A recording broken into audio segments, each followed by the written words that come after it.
On a le sentiment que tout le monde parle, explique, affirme et que personne ne sait. Oui, dit l'un, à deux États côte à côte, Israël et Palestine, solution héritée des accords d'Oslo. Non, dit l'autre. Surtout pas, jamais. Mais d'accord pour une confédération qui engloberait une partie de la bande de Gaza, la Cisjordanie et la Jordanie. Ah non, non, non, non, non, ça ne marchera jamais, dit un troisième, jamais. Le Hamas, l'OLP et le roi de Jordanie ne seront pas d'accord.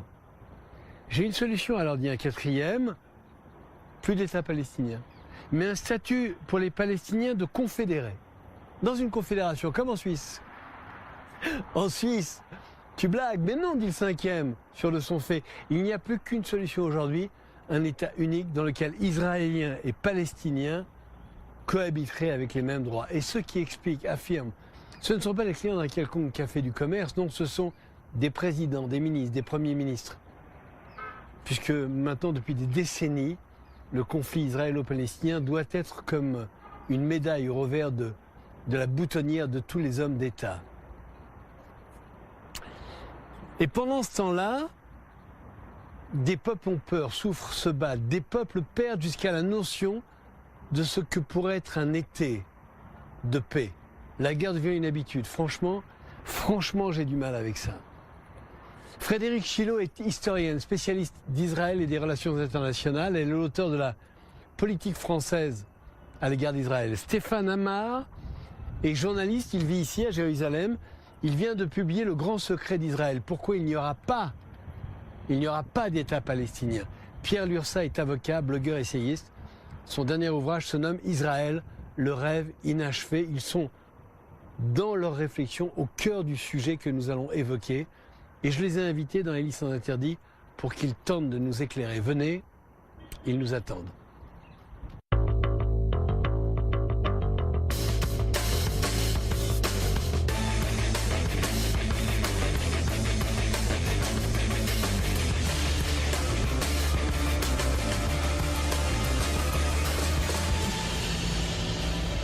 Bonjour, bonjour, bonjour, bonjour, bonjour, bonjour Pierre, bonjour, comment ça va, bonjour, comment ça va, bonjour. Est-ce qu'il y aura donc plus d'État palestinien, d'après, si j'en crois le livre que vous avez commis? Il n'y en aura pas, effectivement. On vit sur cette illusion depuis des années, et c'est une illusion qui est vaine, parce que personne n'en veut, ni les Israéliens, ni les Palestiniens. Alors, je comprends que les Israéliens n'en veuillent pas. Vous pouvez intervenir, hein, parce que si vous n'êtes pas d'accord, vous avez le droit de dire stop.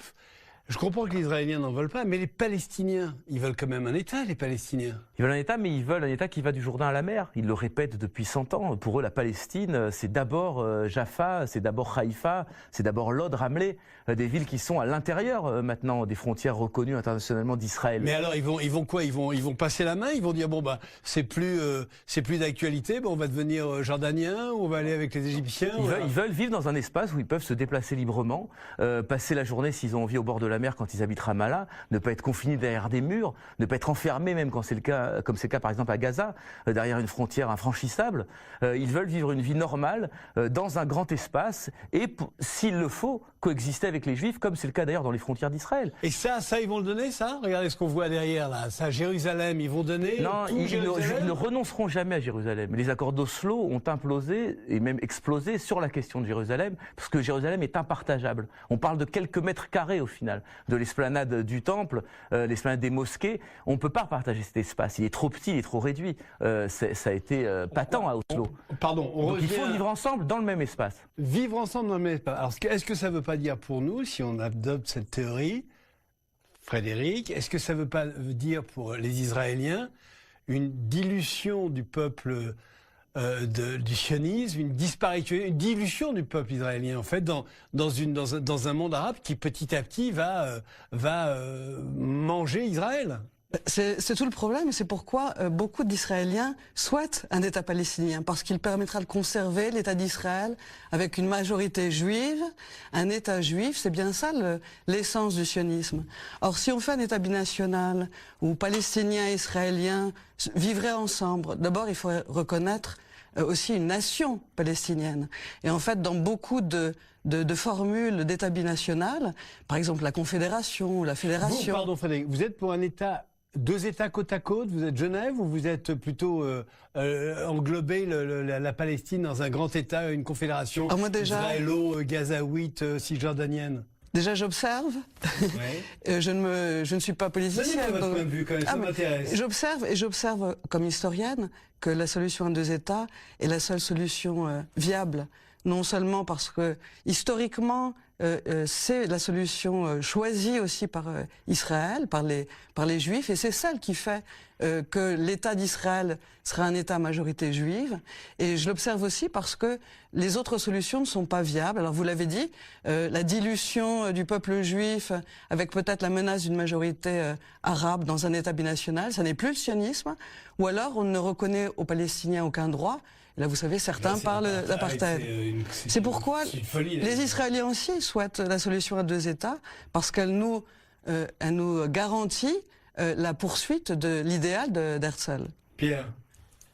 Eh bien, 70 ans après la proposition de partage qu'Israël a acceptée, les Arabes ont montré qu'ils ont toujours refusé le partage. Effectivement, comme disait Stéphane, les Arabes ne sont pas prêts à partager la terre. Nous l'avons été dans le passé. Aujourd'hui, la réalité, malheureusement, montre que c'est pas possible. La solution, c'est tout simplement que le monde arabe finisse par accepter qu'il puisse y avoir une souveraineté juive en terre d'islam. C'est ça le vrai enjeu du conflit. N'est-ce pas? C'est pas un conflit sur des frontières, c'est un conflit sur la possibilité même que des juifs, c'est-à-dire des non-musulmans, puissent être souverains sur cette terre qu'ils considèrent comme une terre... Vous pensez donc qu'il y a une possibilité, dans un futur proche ou lointain, d'un État qui englobe à la fois la Palestine et Israël? Et je pense qu'il y aura toujours une seule souveraineté à l'ouest du Jourdain, et ça sera la nôtre, ça sera celle d'Israël. Et les Arabes finiront par l'accepter. Ils commencent déjà à l'accepter finalement, de facto, peut-être pas encore des jure, mais ils sont en train de l'accepter. Quels sont les signes de cette acceptation?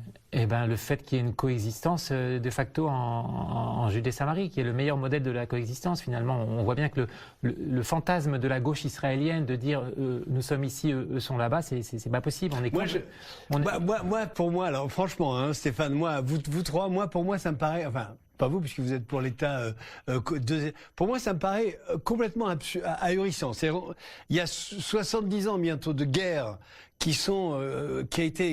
c'est des successions de guerres meurtrières, une haine qui est montée dans le peuple palestinien contre les Israéliens, une rancœur chez les Israéliens contre le peuple palestinien, et tout d'un coup, allez, on est tous ensemble, on va faire nos courses. C'est pas tout d'un coup. Vous vivez à Jaffa, n'est-ce pas? Oui. Donc vous le voyez tous les jours. À Jaffa, vous descendez dans la rue, il y a des Juifs, il y a des Arabes qui vivent ensemble, qui fréquentent les mêmes commerces, les mêmes universités, les mêmes hôpitaux, etc. C'est la réalité israélienne. Pourquoi est-ce que cette réalité, elle devrait s'arrêter à une ligne imaginaire qui est la ligne verte, qui n'a aucune pertinence ni historique, ni identitaire, ni même physique?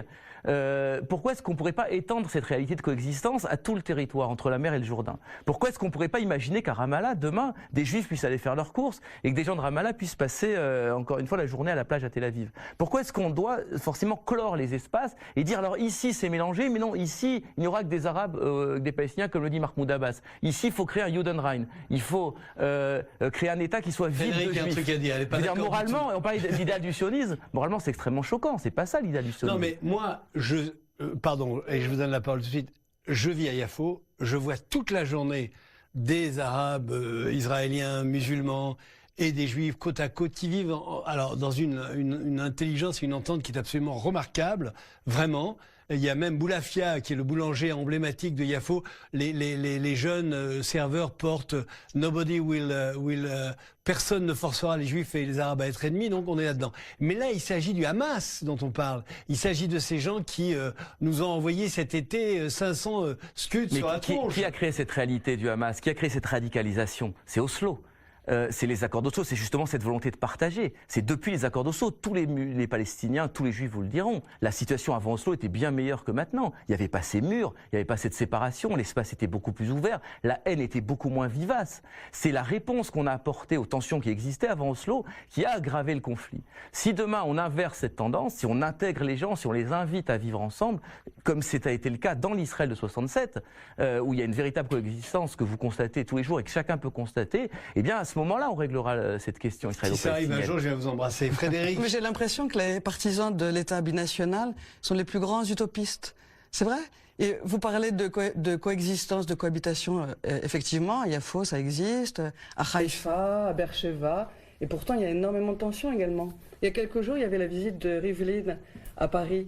Et au même moment, il y a eu quelques graffitis à Haïfa sur les Palestiniens, pro-palestiniens. Eh bien, qu'est-ce qui a fait la une des journaux en Israël? C'était pas la visite du président, c'était les petits graffitis découverts au coin d'une rue à Haïfa, des petits graffitis pro-palestiniens. C'est une agitation médiatique, ça n'a aucune résonance réelle. Mais il y a l'idée quand même en Israël que même cette communauté arabe israélienne qui est parfaitement intégrée, qui souffre quand même de discrimination, peut être une cinquième colonne. On l'a vu au moment vous savez, de la loi État-nation. Oui, absolument. Il y avait quelques drapeaux palestiniens Kikar Rabin. Ça a fait un foin terrible. Comment imaginer, alors qu'aujourd'hui, il y a une coexistence qui trouve ses limites en Israël, qu'on pourrait, demain, vivre de manière pacifique avec les Palestiniens? Parmi tous les arguments contre l'État binational, on pourra en reparler, la démographie, par exemple, eh bien, l'argument du nationalisme, c'est le plus prégnant. Aujourd'hui, les États-nations se réveillent partout en Europe. Le nationalisme est partout. Israël fait cette loi État-nation. Israël sent le besoin, le gouvernement, de faire une loi même sur la loyauté dans la culture. Et demain, vous pensez qu'on pourrait vivre de manière pacifique avec les Palestiniens? Moi, je crois que alors moi, ils sont vraiment utopistes. Moi, j'adore l'utopie parce que l'utopie trouve toujours sa place quelque part. Et en plus, je pense qu'il n'y a pas deux peuples qui peuvent s'entendre mieux que les Juifs et les Arabes. C'est mon sentiment. Maintenant, il faut faire table rase des rancœurs, ça prend du temps, etc. Pierre, vous êtes plutôt pour... Qu'est-ce qui vous semble du gouvernement Netanyahou en ce moment? Les élections arrivent là, en Israël. Qu'est-ce qui va être ça va être aussi le grand débat de ces élections, cette histoire? C'est toujours le même débat depuis très longtemps. À chaque élection, on dit que c'est une élection cruciale et qu'il va y avoir la question est brûlante. Bon, en fait, c'est toujours la même question qui se pose. Mais effectivement, c'est le débat qu'on a amorcé. Effectivement, je suis toujours stupéfait d'entendre le discours de la gauche israélienne qui finalement ne tient pas compte des réalités. Les utopistes, c'est quand même les gens de gauche qui ont prétendu nous séparer des Arabes alors qu'on est condamnés à vivre ensemble. Et le sionisme, c'est pas de vouloir... Frédéric Gauche, vous pensez? C'est le discours européen. L'Europe a voulu plaquer des concepts dans la région qui n'ont aucune validité. Même l'idée d'un État palestinien, je veux dire, ça ne correspond pas du tout à la culture arabe. Les Arabes ne vivent pas dans des États-nations, ils vivent dans des tribus, dans des clans, dans des organisations beaucoup plus qui ne sont pas celles de l'État. Arrêtons de vouloir imposer des solutions au peuple de la région. Les Arabes sont très contents de vivre sous la souveraineté israélienne et juive, et demander à tous les Arabes qui vivent en Israël s'ils seraient prêts on leur a déjà demandé, c'est une question qu'on leur a posée très souvent, est-ce qu'ils seraient prêts à aller habiter dans un futur État palestinien? Eh bien non, ils ne veulent pas, ils préfèrent rester en Israël, ils savent très bien que c'est l'État de la région dans lequel ils ont le meilleur statut à la fois économique, politique, et finalement c'est ça que la gauche finalement refuse de voir dans une attitude très paternaliste et presque raciste. On dit aux Arabes, vous allez créer votre État, il sera peut-être pas démocratique, mais tant pis pour vous, et nous les Juifs on va rester dans notre État démocratique dans lequel on aura une majorité.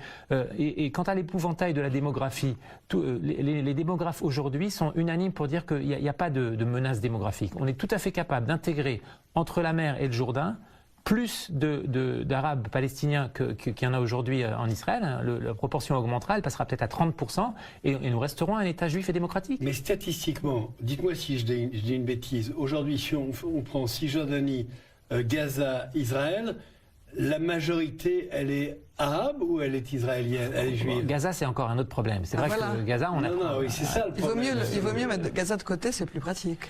Le problème de Gaza, évidemment... Vous avez vu, vous avez agressé d'une façon violente. La solution avec Gaza, c'est tout simplement qu'il faudra qu'un jour l'Égypte assume sa responsabilité. Et on a tous les moyens de lui imposer, puisqu'elle dépend de la manne financière américaine. Il faudra imposer à l'Égypte qu'elle ouvre la frontière avec Gaza. C'est pas à Israël de régler le problème de Gaza. C'est un problème qui nous dépasse, et c'est pas à nous d'assumer ce problème. Mais non, je suis pas d'accord avec vous, Pierre. On peut pas mettre ça en touche. Gaza, c'est le problème. Le Hamas, c'est le problème. On peut pas aujourd'hui rêver Moi, je suis utopie, je suis comme vous, messieurs. Je rêve d'un État large où les Arabes, les Juifs, encore une fois, font leur course ensemble, comme ça arrive dans plein d'endroits en Israël. Il faut être très précis avec ça. Mais que ce soit partout, que ce soit en Israël, bon, je rêve de ça. Je suis pas contre du tout. Mais on a quand même des fous furieux qui sont dans la bande de Gaza, qui attisent la haine avec derrière l'Iran, avec derrière la Turquie, avec derrière peut-être les Russes. On est quand même géostratégiquement une plaque tournante. Je ne vois pas les gens de Gaza perdre leur rémunération mensuelle en disant maintenant on va se mettre sous la coupe des Israéliens. Vous posez la question de la démographie. Si on prend Gaza, de la mer au Jourdain, aujourd'hui, il y a environ 7 millions de Juifs et 7 millions d'Arabes. Oui. Donc c'est exactement la même chose, cette menace d'une majorité musulmane, arabe musulmane, dans un grand État, dans un grand Israël, elle existe vraiment. Ça, ce sont les dernières statistiques qui ont été publiées par l'Université hébraïque de Jérusalem. Il y a même 52% d'Arabes musulmans et 48% de Juifs. Et en réalité, cette question, quel droit donner aux Palestiniens, quel droit accorder aux minorités, elle se pose déjà aujourd'hui. D'ailleurs, Israël a fait la loi État-nation. Mais demain, ça ne sera plus une question de minorité. Déjà, on arrive à 40-50 et demain, c'est la menace des Juifs minoritaires dans leur propre État. Expliquez-moi une chose. Vous êtes pour 2 États. Pourquoi? Parce que vous pensez que s'il n'y a pas 2 États, Israël va disparaître, se dissoudre, ou vous êtes pour 2 États parce que vous pensez que c'est la bonne solution? Pour les deux, mon général, c'est en fait Israël restera l'Israël sioniste, celui de l'idéal d'Herzl, parce qu'il y aura une majorité juive, et il le restera aussi parce que ce sera un Israël démocratique. C'est bien ça toute la question. Vous savez, le 48, Ben Gurion, la déclaration d'indépendance, c'est un État juif et démocratique, avec l'idée d'un grand État, soit on perd l'un ou on perd l'autre. Soit on n'est plus majoritaire, les Juifs ne sont plus majoritaires, ce n'est plus l'État sioniste juif, ou bien on n'est plus démocratique, puisque c'est le risque, on ne peut pas accorder à tous les mêmes droits. Et les Palestiniens, les Arabes, seront des sous-citoyens. Pardon, Ben Gurion dit aussi, dans sa déclaration d'indépendance, il dit aussi que toutes les religions, toutes les ethnies seront les bienvenues en Israël. Donc déjà, il annonce d'une certaine façon, c'est l'État démocratique. Dans sa déclaration, un État démocratique où arabes, juifs, chrétiens, protestants, enfin tout le monde vit ensemble sous effectivement un seul drapeau qui est le drapeau israélien. Stéphane.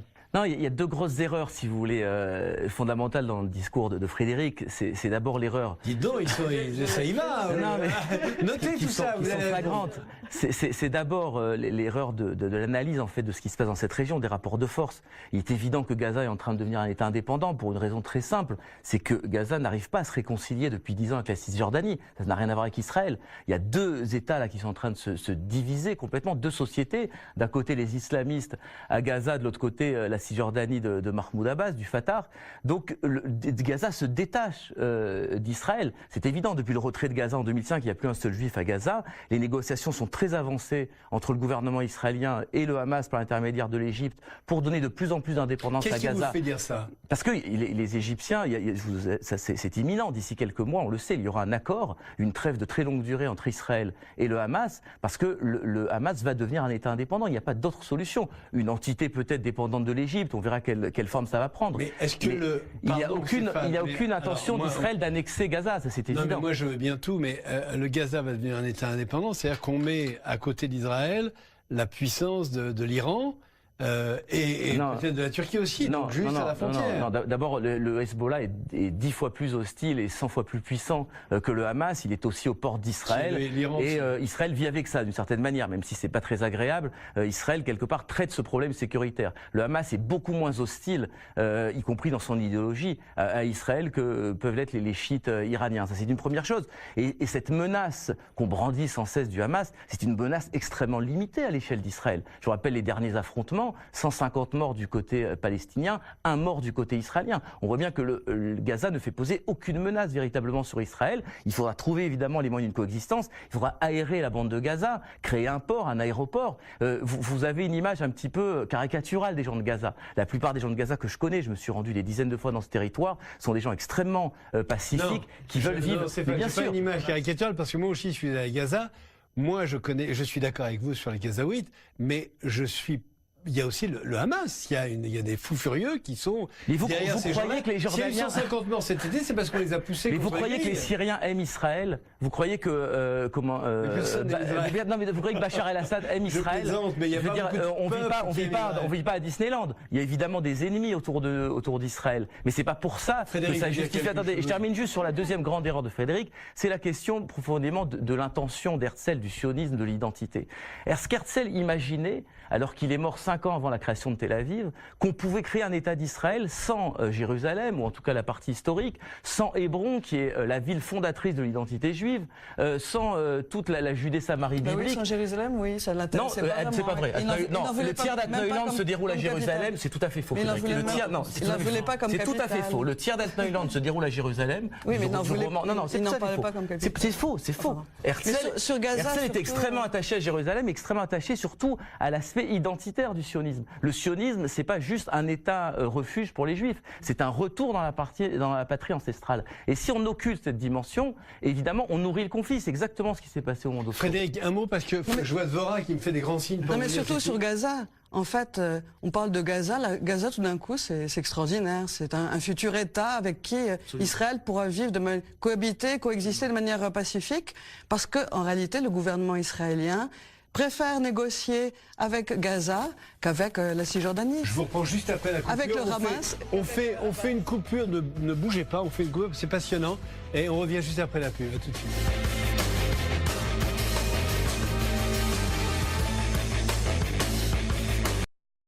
Pierre Lursa, Frédéric Chilot, Stéphane Amar, je me trompe toujours un peu dans les noms, je mélange toujours un petit peu. Nous parlons d'Israël et de ce que va devenir cet État entouré par... bon, vous connaissez l'histoire aussi bien que moi, je ne vais pas vous la raconter. Visiblement, Frédéric et Stéphane ne sont pas d'accord. Stéphane dit que vous entrez dans tous les poncifs de la gauche israélienne. C'est vrai ? Mais en tout cas, je vois que il parle d'une vision irréaliste. En parlant de Gaza. En parlant de Gaza. Mais ce que je vois, c'est qu'effectivement, le gouvernement israélien souhaite davantage négocier avec le Hamas via l'Égypte qu'il ne le fait avec Mahmoud Abbas.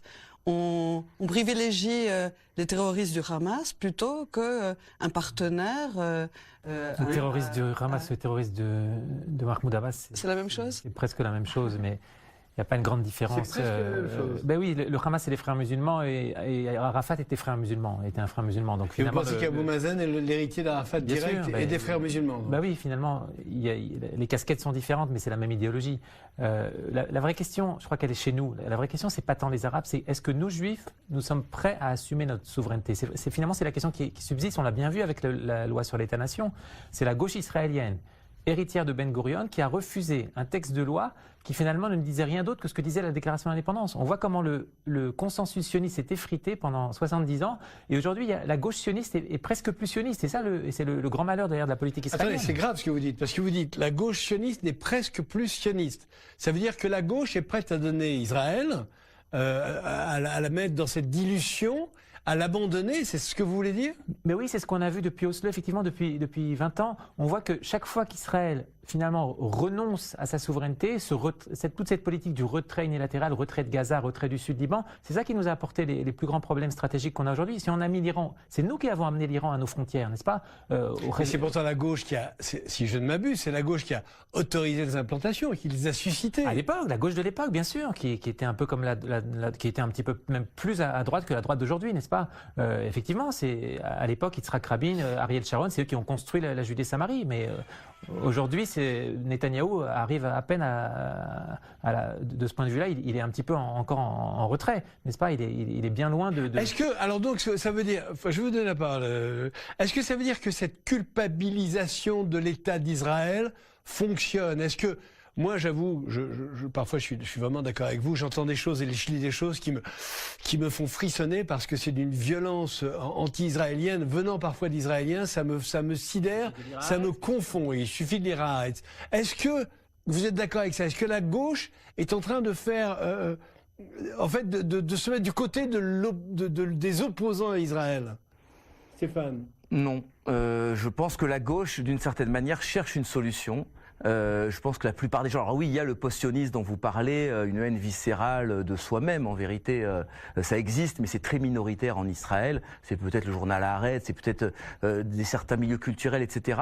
Mais je pense que fondamentalement, les gens sont de bonne foi, sont à la recherche d'une solution, à droite comme à gauche. Alors, la gauche pense que la solution, c'est le partage. C'est le partage du territoire. Le problème, c'est que ça fait des années qu'on essaye. Ça fait presque 100 ans, parce que le premier plan de partage date de 1937, et ça n'a jamais marché. Ça a toujours terminé dans le sang. Le plan de partage de 47, Oslo, etc. Et pourtant, on s'accroche. Et Genève, mais ça n'a jamais marché parce que personne n'en veut. Mais par contre, et c'est là peut-être que je rejoins Pierre, c'est qu'effectivement, je pense que la gauche a oublié complètement quelle était l'essence du projet sioniste. L'essence du projet sioniste, encore une fois, ce n'est pas juste de se créer un petit État de première classe, une petite Californie en bord de Méditerranée, c'est aussi un vaste projet identitaire, d'un retour d'un peuple sur sa terre. J'invite vraiment Frédéric à mieux lire Herzl, à lire peut-être le livre de George Weiss, Herzl, une nouvelle lecture, à lire Ben Gurion, qui était baigné de culture biblique, qui ne faisait pas un discours sans citer la Bible, sans citer la fabuleuse épopée du peuple juif. Et on voudrait vous expliquer qu'on peut construire un État avec Tel Aviv, qui encore une fois a été créé il y a un peu plus de 100 ans, dans une région où finalement les Juifs n'ont jamais vraiment habité, mais que c'est ça qui va finalement asseoir la légitimité d'Israël. Or, c'est l'inverse. En fait, c'est faire plaisir à aux Européens, par exemple, à une catégorie des États-Unis aussi, mais surtout aux Européens qui disent toujours Israël n'a pas d'identité réelle, il ne doit pas exister, etc. Qu'est-ce que vous répondez à ça, Frédéric? D'abord, qui parle d'un État binational? Un État où on annexerait... Ah non, moi j'observe. L'État binational, c'est donc l'alternative à à la solution à deux États. Qui a ramené le sujet d'État binational? D'une part, c'était les Palestiniens, mais qui le présentaient comme un cheval de Troie en disant « Très bien, un État binational, vous annexez la Cisjordanie, mais nous gagnerons à la fin par notre puissance démographique ». Et qui d'autre l'a apporté dans le débat? Eh bien, c'est la gauche antisioniste. Vous savez, c'était Tony Judd qui disait, par exemple, après l'échec d'Oslo, eh bien, il faut un État binational. C'en est fini de l'État-nation, et il avait prophétisé, à tort, évidemment, la fin de l'État-nation. Ceux qui aujourd'hui prônent cet État binational, c'est vraiment une démarche antisioniste pour la plupart.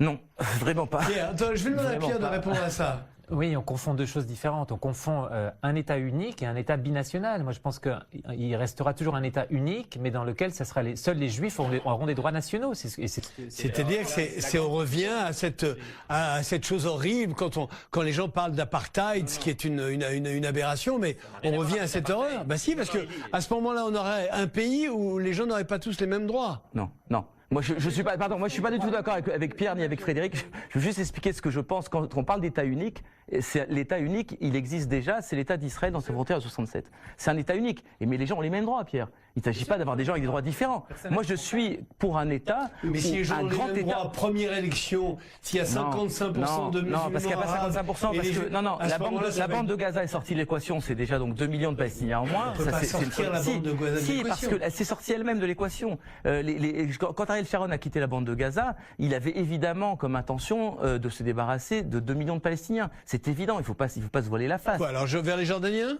Non, encore une fois, ça peut être soit un État indépendant, soit un État qui négociera un accord avec l'Égypte. Il y a un schisme entre la Cisjordanie. Le schisme, il est devant nos yeux. Je travaille avec une traductrice palestinienne de Ramallah depuis des années. Elle m'a dit il y a plus de chances qu'on fasse la paix avec les colons de Hébron qu'avec les Palestiniens de Gaza. C'est de notoriété publique. Les Ramallah et Gaza se détestent viscéralement. Ils sont irréconciliables. Il y a eu une infinité de tentatives de réconciliation qui n'ont jamais marché. La géopolitique évolue.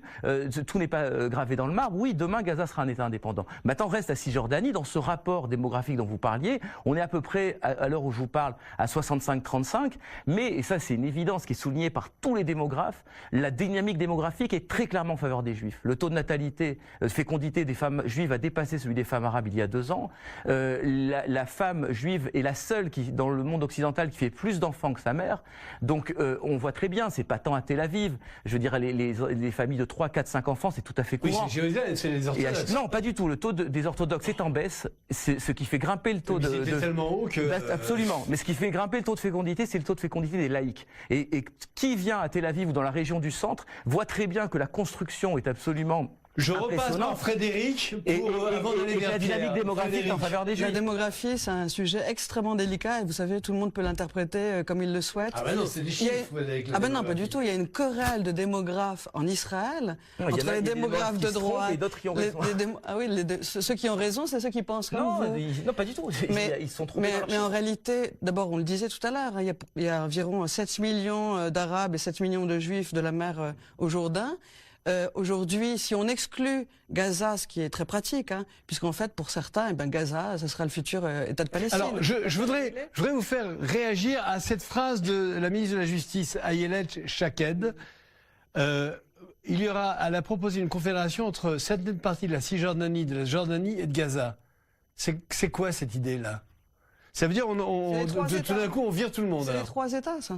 C'est la solution en 3 États. C'était un État. Israël annexe la zone C, la zone la moins peuplée, la zone la plus importante de la Cisjordanie, et Israël ensuite laisse quelques parties de Cisjordanie. Ça sera peut-être englobé avec la Jordanie. Il y aura une annexion de ces petits territoires avec la Jordanie, et puis il restera Gaza. C'est la situation à 3 États que souhaite la droite annexionniste. La gauche, ça leur plaît pas, la gauche. La gauche, évidemment, non. Parce qu'on ne peut pas annexer... Je vous interroge à vous au hasard, mais... Non, mais moi, encore, je ne représente pas la gauche. Non, mais si j'observe... Je connais le discours de droite, mais Stéphane en parle mieux que moi. Mais le discours de gauche, c'est celui-là. Le discours de gauche, c'est de ne pas souhaiter l'annexion pour ensuite donner une sous-citoyenneté aux Arabes israéliens. Pas du tout question de citoyenneté. C'est ça, des sous-citoyens. Le vrai problème, on en revient toujours, je crois que le vrai problème, il n'est pas chez les Arabes, il est chez nous. On voit bien le débat entre la gauche et la droite en Israël. C'est ça le seul, finalement, c'est bien plus facile de se mettre d'accord avec les Arabes qu'entre Juifs. Comme dans ça, c'est toujours comme ça, même dans les bar mitzvahs. Mais finalement, fondamentalement, il n'y aura pas de nouvel État arabe à l'ouest du Jourdain. C'était ce que disait Stéphane, c'est le sujet de son livre. Et moi, je suis bien d'accord. Et effectivement, il y aura un État juif qui finalement acceptera, parce qu'on n'a pas d'autre choix, d'assumer sa souveraineté jusqu'au Jourdain, c'est-à-dire de récupérer son cœur historique. Et le jour où les Juifs, effectivement, accepteront pleinement l'identité d'Israël comme État juif, alors il n'y aura plus de problème géographique ou de problème de frontières. Les frontières, c'est nous qui avons créé ce problème. C'est-à-dire, en fait, je résume, je fais mon chapeau. État-nation Israël juif, oui, qui est un État-nation, qui accepte à l'intérieur de son État-nation une minorité arabe qui est aussi celle de Cisjordanie, bon, on exclut Gaza, et on vit tous en harmonie, paisiblement, des 2 côtés du Jourdain jusqu'à la Méditerranée. Et on leur accorde les mêmes droits. Et on leur accorde les mêmes droits. Absolument. C'est exactement ce qu'il y a dans l'Israël C'est comme dans l'Israël de 67, mais étendu à la Cisjordanie. Alors maintenant, donnez-moi des tuyaux. Vous devez savoir le plan de mais moi c'était une question. On leur accorde les mêmes droits, vous en êtes vraiment sûr? Ils ont les mêmes droits. La loi ne peut pas être une démocratie avec des gens qui n'ont pas les mêmes droits. Avec des gens qui le seul droit qu'ils n'ont pas, c'est celui de remettre en question l'existence de l'État d'Israël. Ils n'ont pas un statut de résident. Parce que je crois que ce qui se prépare, c'est que... Attendez, là on rentre dans la cuisine interne. Là c'est non, on essaie de... Voyons les grandes choses. Parlez-moi du plan de Trump. Est-ce que vous avez des tuyaux? Non, mais ce que je peux vous dire de manière certaine, c'est que ce plan ne sera jamais accepté par les Palestiniens, pour une raison très simple. C'est quoi alors, qui ne sera jamais accepté? Dans la version la plus optimiste, on va dire, pour les Palestiniens, il leur offrirait, entre guillemets, 85% de la Cisjordanie, des quartiers arabes de Jérusalem. C'est un sous-plan d'Oslo qu'ils ont refusé en bloc. Ils ont refusé en 2000 le plan que Barak leur avait proposé, qui était beaucoup plus généreux que ce que Trump peut faire de mieux. Donc, même dans cette version la plus optimiste, c'est évidemment inacceptable pour les Palestiniens. On veut leur donner des miettes, alors qu'eux-mêmes sont sur 27% ils revendiquent 27% de la Palestine historique. Et sur ces 27%, 27%, on les invite encore à faire des concessions. Enfin, 27%, dans ce cas-là, on peut reprendre... Non, mais pour eux, c'est inacceptable. Attends. Dans ce cas-là, tout à l'heure, tu as cité le premier plan de partage de 37. Dans ce cas-là, il faut prendre le grand Israël des deux côtés du Jourdain. Et on voit bien que c'est les Juifs qui ont accepté la part la plus petite. Donc, non, mais à l'heure actuelle, avant les guerres, avant de gagner le vrai partage de la terre, il a déjà eu lieu. C'est le jour où on a créé, où les Anglais ont créé la Jordanie, qui était un État totalement artificiel et qui a pris la plus grande partie du territoire. Et c'était ça le seul partage vivable de la Palestine. Donc aujourd'hui, les Juifs... Pour vous, Pierre, les Palestiniens, c'est la Jordanie et Israël, c'est le reste? Absolument. C'est la vieille solution jordanienne c'est très clair au moins. Qui est la solution la plus logique. C'est pas le grand Israël. Le grand Israël, ça veut pas dire grand-chose. C'est un bon Israël assez grand, quoi, alors on va dire. Grand comme un département français, voilà, deux départements bien français. Sûr, c'est Israël grand, quoi. Et qu'est-ce qu'on fait avec Jérusalem? Je regarde, c'est drôle parce que j'ai Jérusalem derrière vous, je vous parle et je vois cette ville et je me dis, mais mon Dieu, pourquoi il n'y a pas la paix ici alors que... Jérusalem, c'est la clé du voilà, problème. dans les faits, franchement, on se balade tous à Jérusalem. Dans les faits, la paix est là. Sauf à un endroit. Sauf sur le mont du Temple. Sauf sur le mont du Temple, mais... le jour où les Juifs pourront aller sur le mont du Temple, alors je suis d'accord dans les faits. Non, dans les faits, Jérusalem est magnifique, regardez, elle est unie, elle est superbe derrière nous. Mais dans les faits, elle n'est pas unie. Vous savez que les Juifs ne vont pas dans les quartiers arabes. Les Juifs vont très peu dans la vieille ville, sauf pour aller au Kotel. Les Arabes viennent dans les quartiers juifs. Les Arabes viennent dans les quartiers juifs, les Arabes sont... Mais les Juifs ne vont pas chez les Arabes parce qu'ils ont un peu peur, alors que les Arabes viennent dans les quartiers juifs parce qu'ils n'ont pas peur. Il y a beaucoup d'Israéliens. Non, mais j'affirme, je le dis, hein. C'est ça l'apartheid. Sans prendre le mot apartheid, mais les Juifs ne vont pas dans les quartiers arabes parce qu'ils ont un peu le trac, alors que les Arabes savent qu'ils ne craignent rien. Ah, je vais défendre un petit peu Frédéric quand même, parce que j'étais un peu dur. Ils ne se sentent pas chez eux. Frédéric, il va vous aider. Là où elle a raison, si vous voulez, c'est que il y a toute une partie de Jérusalem qui est abandonnée d'une certaine manière par les pouvoirs publics. C'est vrai qu'il y a une frontière invisible. Si vous partez dans les quartiers est de Jérusalem, vous n'avez plus l'impression d'être dans la même ville. La voirie n'est plus la même, les poubelles sont moins ramassées. C'est fait exprès. Oui, d'une certaine manière, oui. C'est la municipalité qui fait exprès de faire cette espèce de punition permanente. Il y a une espèce de malaise par rapport à l'est de Jérusalem et qui est dans une espèce d'entre-deux. Parce que autant les Arabes israéliens sont des citoyens de plein droit, ils peuvent voter à la Knesset, ils peuvent servir dans l'armée, dans la police, etc. Autant les Arabes de Jérusalem sont des simples résidents, qui peuvent voter au municipal, mais pas à la Knesset. Donc il y a ce statut un petit peu ambigu, et il y a ce malaise d'Israël par rapport à cette partie est, qui n'a pas réellement été englobée dans Israël, comme de mon point de vue ça devrait l'être, et qui crée effectivement ces deux Jérusalem. Mais la violence, comme vous le disiez, a quasiment disparu dans Jérusalem, alors même qu'il n'y a aucun accord de partage. Attendez, en fait, ce dont on dit, ce que vous dites tous les deux, pas Frédéric, mais ce que vous dites tous les deux, c'est qu'en fait, les Palestiniens disparaissent en tant que nation, et d'une certaine façon, l'islam, même si elle est présente par les mosquées qu'il y a à Jérusalem, disparaît en tant que possession de certains lieux de l'islam. C'est-à-dire que tout devient... Mais c'est ce que j'entends, moi. Non, il y a un rapport de force, moi c'est ça que je vous dis. Il y a un rapport de force. Il faut arrêter de se cacher derrière son petit doigt. Toutes les relations internationales fonctionnent comme ça. Il y a un rapport de force qui est très favorable à Israël, à tous les niveaux. Militaire, diplomatique, démographique, économique. Israël a une suprématie, si vous voulez, contre lesquelles les Palestiniens ne peuvent plus rien. Donc de ça découle une réalité. Pourquoi est-ce que Gaza deviendra un État indépendant et pas la Cisjordanie? C'est très simple, parce que Gaza a résisté à Israël. Gaza mène une lutte armée contre Israël, et donc Israël tire les conséquences de cela et va accorder à Gaza effectivement une indépendance. La Cisjordanie a renoncé complètement à la lutte armée contre Israël, d'une certaine manière, depuis maintenant l'arrivée d'Abbas au pouvoir. Effectivement, et c'est ce que manifeste... Le drame de Gaza, si je peux me permettre, c'est que si Gaza devenait un État indépendant, si la Cisjordanie devenait sous souveraineté israélienne, etc., le drame de Gaza, cette espèce de cocotte minute dans des frontières toutes petites. Vous vous trompez, pas du tout. Gaza va vers la paix. Gaza va vers la paix. Gaza se développe. Il y a des entreprises qui vont maintenant venir s'installer à Gaza. Il y a l'argent du Qatar. Si c'était cette cocotte minute, ça fait longtemps que ça aurait explosé. Les fameuses manifestations à la... Mais non, les manifestations à la frontière ont rassemblé moins d'un demi% de la population. Il suffirait qu'il y ait 2-3% de la population de Gaza qui se soit massée à la frontière. La situation aurait été complètement différente. Il ne faut pas complètement faire peur aux gens. Il ne faut pas agiter comme ça. à personne, je regarde ce que je vois. Je ne nie pas le conflit, je fais pas d'angélisme, mais il faut mettre les choses dans leurs proportions. Cette fois, ce n'est pas de l'angélisme, j'ai peur que ce soit de l'hubris. Vous voyez, vous dites Israël a gagné, c'est vrai. Israël l'a emporté, Israël a gagné les guerres, Israël est l'armée la plus forte de la région, mais on oublie. On se berce d'illusions en croyant que le nationalisme palestinien a disparu.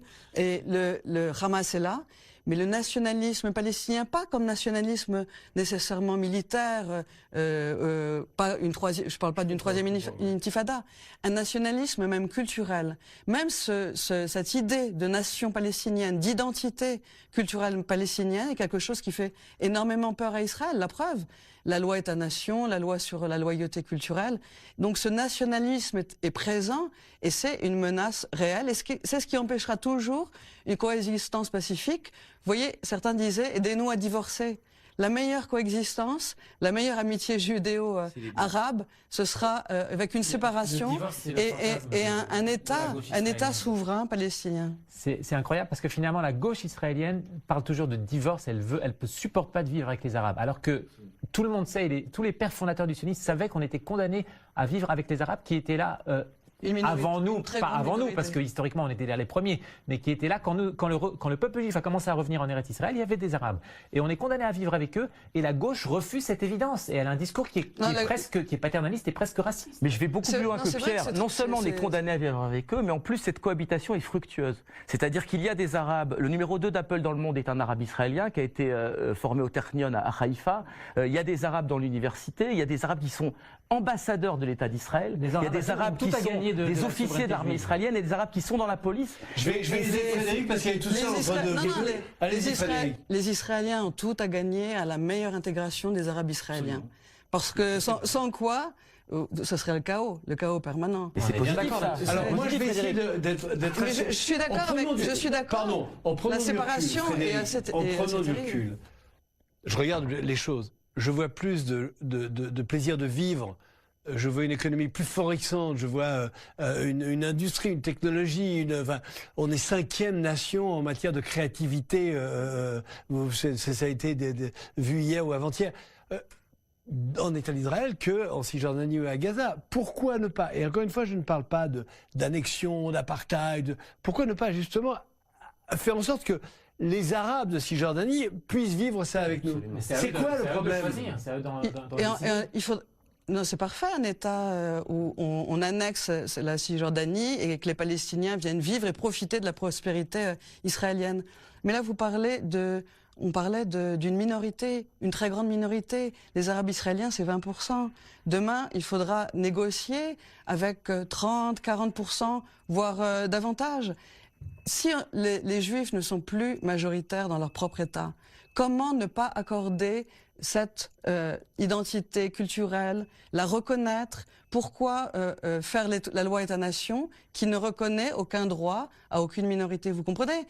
On ne peut pas à la fois leur dire venez profiter et ne rien leur accorder. Et ne fait que réaffirmer ce qui était dit dans la déclaration d'indépendance. La loi État-nation, on en a présenté une version caricaturale, et alors que la loi État-nation ne dit que ce qui... La loi État-nation ne reconnaît pas les minorités. Moi je vais être de droite, je ne savais pas jusqu'à maintenant, mais je vais être de droite parce que je pense qu'un pays, c'est un drapeau, une terre et des frontières, et un hymne national. Oui. Donc c'est une nation. La France, par exemple, je suis français, c'est la Marseillaise, c'est l'Alsace et la Lorraine, et le reste, et puis c'est mon drapeau bleu, blanc, rouge. Israël, c'est pareil. Donc si vous voulez, pour moi, c'est ça. Donc où est le problème d'un État-nation? Ben Gurion était quelqu'un d'extrêmement bizarre, parce que figurez-vous qu'il a parlé d'État démocratique. Il a accordé... Il a accordé les droits aux minorités. Et dans la déclaration française, vous savez, la France championne des droits d'homme. Non, mais surtout, on reconnaît des droits aux minorités. Et chacun, quel que soit des droits civiques, mais pas des droits politiques, pas des droits collectifs, sa religion, son orientation, eh bien, peut exercer librement ses droits. Pourquoi il ne figure pas dans la loi État-nation? Pourquoi aujourd'hui quelqu'un comme Gantz dit par exemple que nos frères d'armes les Druzes devraient être reconnus. Pourquoi Gantz, qui n'est pas à gauche, c'est plutôt du centre, c'est plutôt du centre droit. Pourquoi Gantz, ancien chef d'état-major de l'armée, dit il faut corriger ce défaut majeur de la loi État-nation qui ne reconnaît même pas à nos frères d'armes bédouins et druzes quelque chose dans cette loi. Pourquoi? Mais encore une fois, ce qui m'intéresse, c'est Non, je vais lui répondre. Oui. Je vais lui répondre parce que la loi État-nation a une vocation extrêmement claire. C'est effectivement de couler dans... Bien sûr, ouais, c'est préparer l'annexion. Parce qu'elle veut couler dans le marbre l'identité israélienne, à travers le drapeau, l'hymne, etc., ce dont vous parliez tout à l'heure, quel que soit le rapport de force démographique. C'est évident, puisqu'il faudra une majorité qualifiée pour défaire cette loi, ce qui est quasiment impossible, même dans les hypothèses les plus catastrophiques des démographes israéliens. Maintenant, moi, ce qui m'intéresse, encore une fois, c'est la réalité. On a l'impression qu'en Israël, on a créé une réalité d'apartheid, de différence entre les religions. C'est absolument faux. Les Arabes israéliens sont de plus en plus intégrés dans la machine israélienne. Je le disais, dans la politique, dans l'économie, dans la culture. Je dirais des cinéastes arabes israéliens. Donc, je veux dire, c'est ça le mouvement de la société israélienne. Cette loi, elle est très symbolique, elle est très importante, mais elle ne traduit rien de ce qui se passe en Israël. En Israël, la réalité d'Israël de tous les jours, c'est que de plus en plus de gens coexistent, et y compris des gens des territoires. J'ai fait pour Arte la semaine dernière un reportage sur un supermarché qui vient d'ouvrir en plein, quasiment aux portes de Ramallah, ici au nord de Jérusalem. J'ai vu, oui. Voilà, et les Palestiniens se précipitent. Ils sont tous et ils sont avec des Juifs, et ils s'entendent extrêmement bien. C'est ça la vraie réalité d'Israël. C'est cet épouvantail que vous agitez sans cesse d'un pays qui se radicalise, d'un pays qui produit des lois racistes, etc. Ça n'a aucune résonance dans la réalité. Netanyahou, on arrive aux élections. Imaginons qu'il y a un changement de gouvernement, que Netanyahou soit plus au pouvoir, je ne sais plus pour qui. Imaginons en fait qu'on ait un nouveau Premier ministre ou une nouvelle Première ministre, et qu'est-ce qui va se passer à ce moment-là? Parce que là, on parle depuis des mois, depuis des dizaines d'années, depuis que je me passionne pour Israël, j'entends parler de tout ça, mais rien ne se fait finalement. Rien ne se fait. Et rien ne se fera. Rien ne se fait de concret. Vous savez, moi, il y a un jour, j'aime bien cette idée de prendre Israël, de mettre des frontières. Hein, ça, c'est un gouvernement israélien qui dit voilà, ça c'est les frontières. On les fait les mieux possible pour que personne ne soit lésé. Et ça, c'est chez nous, et ailleurs, c'est chez les autres. Mais parce que l'histoire ne se fait pas par le haut, l'histoire se fait par le bas, si vous voulez, Elie. C'est-à-dire que l'histoire se fait elle est le produit d'une réalité, elle est le produit de ce que font les peuples. Et ce que font les peuples ici en Israël, c'est de créer une réalité de coexistence. Donc l'avenir politique sera une vaste zone de coexistence. Ça me paraît évident. Ce qui est très amusant, c'est qu'on a parlé du plan Trump. Alors déjà, bonne nouvelle, il existe, parce qu'on l'a pas encore vu. C'était un peu le Mais ghost plan. vous avez vu les rumeurs du plan Trump? Non. Bah, ça ressemble à tout ce qui a été fait, c'est-à-dire les deux États. Oui, les deux États. Ce que ça veut dire, ça veut peut-être dire que ça ne marchera pas. Ça veut dire que même le meilleur ami d'Israël, celui qui a déclaré Jérusalem capitale, qui l'a reconnu, même lui s'en tient à ce que la communauté internationale a toujours dit, et même lui, le meilleur ami de Bibi, il parle de la solution. Oui, mais lui, la nuance, c'est que lui, il est capable de taper du poing sur la table, de dire à Mahmoud Abbas et au Hamas, faites attention parce que si vous m'emmerdez, je vais vous taper sur la gueule. Et pareil aux Iraniens. Alors que les Américains ou les Européens jusque-là, si, parce qu'il est assez extrémiste. Je suis pas d'accord avec vous. Il s'en va de Syrie. Il n'a pas beaucoup de. Oui, mais vous avez vu ce qu'il a fait avec les Iraniens. C'est pas le sujet, mais il a dit aux Iraniens, si on attaque Israël, si vous attaquez Israël, moi j'attaque l'Iran. Il a fait préparer un plan par son état-major. Donc il n'y a quand même pas non plus les états-majors, silencieux. C'est leur vocation de préparer des plans de guerre. Oui, mais enfin, on l'avait jamais annoncé avec autant de virulence. Si vous me laissez encore un mot, le plan. Il nous reste une minute, Vora, une minute. Avec Trump, c'est vrai qu'on a le meilleur ami qu'Israël a eu depuis 70 ans. Et c'est justement l'occasion pour faire ce que aucun gouvernement n'a eu le courage de faire jusqu'à aujourd'hui, c'est-à-dire de dire que l'État d'Israël est souverain jusqu'au Jourdain, que la Judée-Samarie nous appartient, c'est le cœur de notre patrimoine, et que Jérusalem est notre capitale indivisible, y compris le mont du Temple. Et c'est ça que fera un prochain gouvernement de droite s'il en a le courage. Alors là, si les Juifs déjà se mettent d'accord là-dessus, il faudrait que les Palestiniens soient d'accord. Je suis pas sûr que ça arrivera. En tout cas, merci. On a appris beaucoup de choses, j'ai appris beaucoup de choses.